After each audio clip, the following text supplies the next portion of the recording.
Hello friends, good afternoon. কেমন আছো তোমরা সবাই? আশা করি তোমরা সবাই খুব ভালো আছো, আর আমিও ভীষণ ভালো আছি।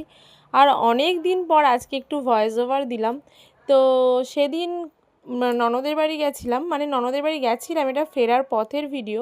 তো যাওয়ার পথে কৃষ্ণনগরে মাদার্স হাট আছে, সেটা তোমরা প্রায় সকলেই জানো। তো আমার হাজব্যান্ড সৃষ্টিকে বলেছিল, মানে মেয়েকে বলেছিল যে মামা এখানে মাদার্স হাট আছে জানিস।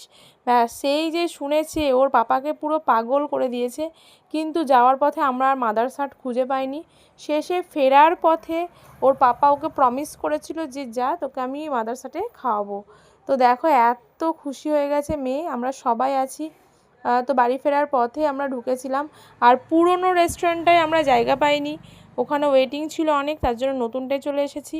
আর সব থেকে যেটা বেশি খুশি করেছে বাচ্চাদের, সেটা হচ্ছে এই যে রোবটটা খাবার নিয়ে আসছে না, সেটাতে ওরা বেশি মজা পেয়েছে, তার সাথে অবশ্যই আমরাও।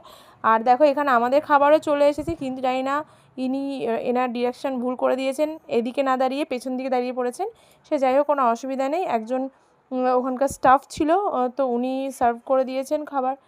তো দেখো এই যে আমরা থালি নিয়েছিলাম 3টে, তার সাথে বাচ্চাদের জন্য বাটার নান আর চিকেন। আর আমরা খাবারটা এনজয় করি। আর এখানকার অ্যাটমসফিয়ার, তারপরে হচ্ছে সব কিছু, মানে খাবার কোয়ালিটি, কোয়ান্টিটি সব কিছু ভালো লেগেছে। বাইরে এক্সিবিশন চলছিল, মানে ওটা শুনলাম সবসময়ই থাকে।